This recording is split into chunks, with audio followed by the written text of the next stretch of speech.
Ndagusuje kandi nguhaye ikaze wowe uhora kuri Elmo Pod. Nizere ko umeze neza, nizere ko aho uri ushima Imana. Aka kanya rero reka tujye muri The Update tuvuge n'ibiki bigezweho hirya no hino ku isi, n'ibiki biri kuvugwa mu myidagaduro ndetse n'ahandi. Reka duhere ku nkuru, iyi nkuru tugiye guheraho ni inkuru nasomye nakuye ku Nyarwanda. Ni inkuru iyo witwa Prince Keys yaganiriye n'Inyarwanda ayibwira yuko yamaze kugirana amasezerano na mushiki we y'imyaka 5 yo kugira ngo bakorane. Prince Keys nyuma yo gufungura studio yiwe yitwa Hybrid Music akaba atangiye na process zo kugira abahanzi bazajya bakorana, ariko ari abahanzi biwe yasinyishije babarizwa muri Hybrid Music. Uwo muhanzi rero ni mushiki we witwa Laleina. Uyu Leina akaba yarashyize hanze indirimbo yiwe imwe imaze iminsi abantu bayireba trendinga yitwa Nditinya. Indirimbo irimo amagambo aryoshye cyane y'umuntu witinya abonye umukunzi we. Iyi ndirimbo rero kandi bavuga yuko inari hafi gusohoka, dore ko yamaze gukorwa neza, yaba uburyo bwa audio ndetse n'amashusho, kuko agace Leina yari yashyize hanze ari acoustique. So iyo akaba ariyo ndirimbo ya mbere bazaba bashyize hanze. Uyu Leina azaba yafashijwemo n'uwitwa Keys ndetse akaba na musaza we.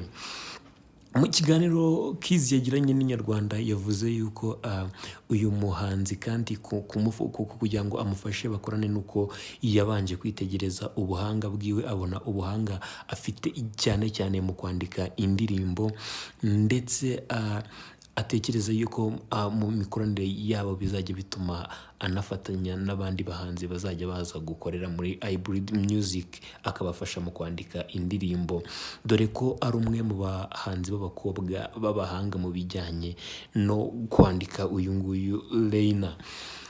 Ikindi yaje kubavuga nuko kuba Leina ari mushiki wa Keys bibafasha cyane, bifasha iyo mikoranire, biri mu bintu bituma iyo mikoranire yoroha cyangwa se biba smooth kurushaho, bituma bashobora gukora ikintu ndetse kikaba ikintu cyiza, dore ko kuba ari abavandimwe ari byo bisigiriza iyo mikoranire. Ariko icy'ingenzi cyane cyane ari uyu Leina ari umuhanga cyane mu bijyanye no kwandika indirimbo. Hari indirimbo zamaze kujya hanze batangaje ko Leina yazikozeho, harimo nka Amanota ya Dani Nanone iri gutrendinga muri iyi minsi, harimo indirimbo Injyana ya Airways ndetse na Juno Kizigenza.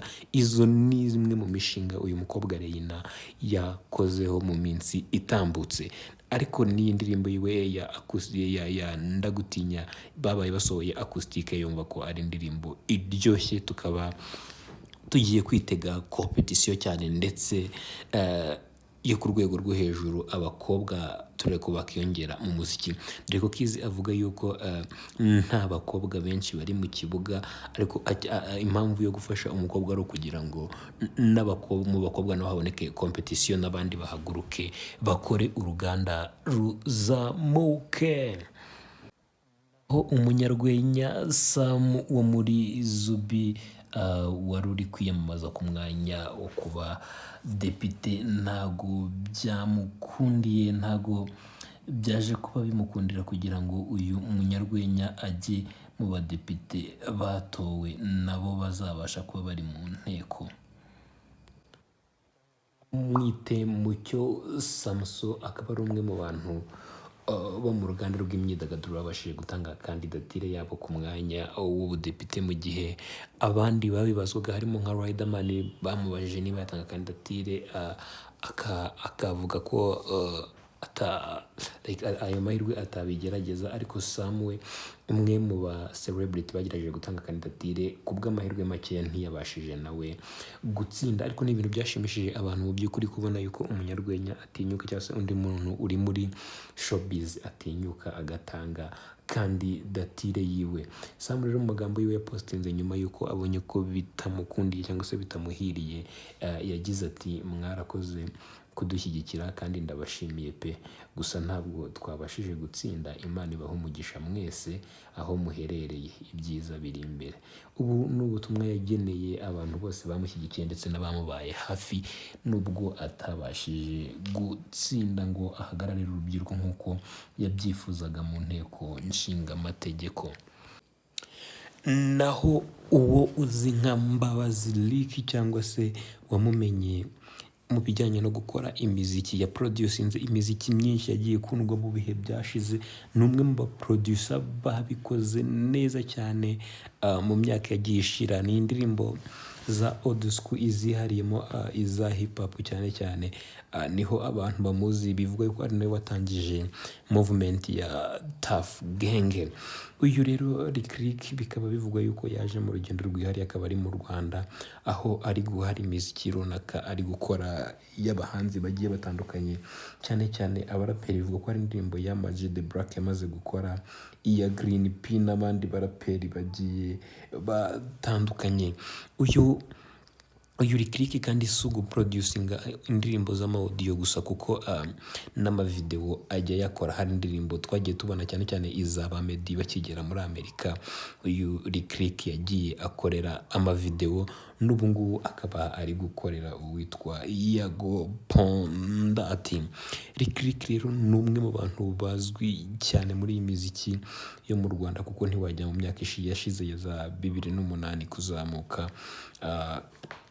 ba Meddy bagitangira, ba Bulldog, ba Diplomat, n'abandi bahanzi bagiye bakomeye hano mu Rwanda, na ba The Ben, ba Nason, ba Tom Close, mu ndirimbo zabo nyinshi zagiye ziba hit, izo wasangaga zitakozwe na producer Lick Lick, yabaga ari Junior Multi System witabye Imana. So uyu producer rero Lick Lick uzwiho ubwo buhanga bwose, yaba ku bijyanye no gukora ama audio ndetse n'amavideo, akaba ari mu Rwanda ku mishinga igiye itandukanye, irimo nk'iyo yaba Green P ndetse n'izi video za Yago Pondati. Akaba hari n'abandi bahanzi afite kuba yakorera. Uyu Lick, umwe mu ba producer bubashywe cyane, bafatwa nkaho ari we mwarimu w'abandi ba producer hano mu Rwanda, kandi akaba afatwa nk'umuhanga cyane. Akaba yaragiye aproducinga ibihangano byinshi cyane, byinshi byagiye biba hit hano mu Rwanda. Mu yandi makuru kandi, mu rwego rwo kwizihiza intsinzi ya nyakubahwa Perezida wa Repubulika Paul Kagame, Gens Comedy ikaba yarateguye igitaramo cyitwa Intsinzi Edition.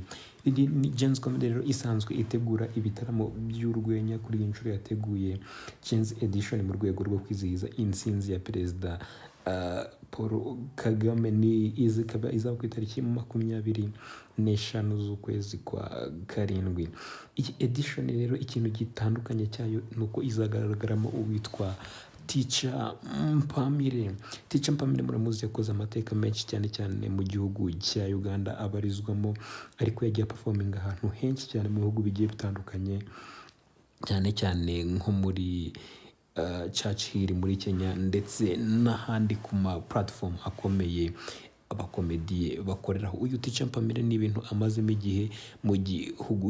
Uyu mugande rero arazwi cyane muri aka karere ka East Africa.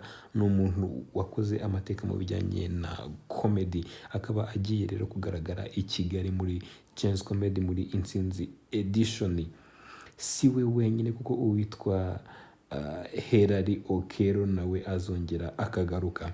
Okero azaba ari ku nshuro yiwe ya gatatu azaba ataramiye muri Gens Comedy, cyangwa se ataramiye abanyarwanda, kuko uyu Okero bwa mbere aza n'igihe Gens yari iri mu rugando, agaruka ejo bundi mu kwizihiza imyaka 2 Gens yari imaze, akaba agiye kugaruka nanone kuri ku Ntsinzi Edition mu kwizihiza intsinzi y'umukuru w'igihugu.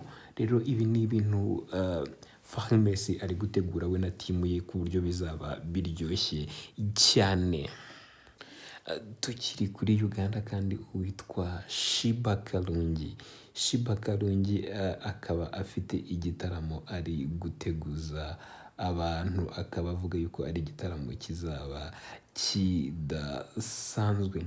Uyu Shiba Karungi kandi nkubwira yuko mbere yuko akora icyo gitaramo we ari kwita ko kidasanzwe, azabanza gutaramira abantu inaha muri Kigali.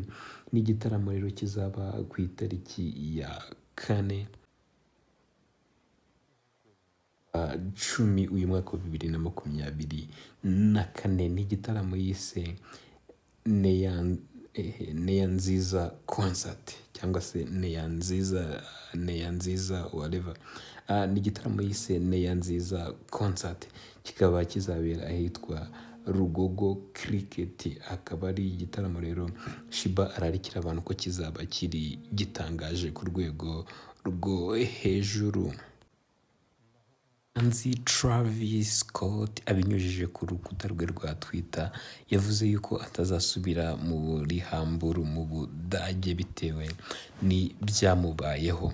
Yavuze ko mu by'ukuri igitaramo cyagenze neza, abafana bari sawa, igitaramo cyagenze neza, ariko ibyamubayeho ku kibuga cy'indege n'agahomamunwa. Yavuze yuko yasagariwe ariko ntari gutangaza exactly niki cyamubayeho, ariko akavuga yuko atazasubirayo bitewe n'uburyo yafashwe ku kibuga cy'indege. Gusa yirinze kugira byinshi atangaza kuri ibi bintu. Icyo yagarutseho cyane ni uko igitaramo cyagenze neza ariko ibindi byo bitabaye sawa.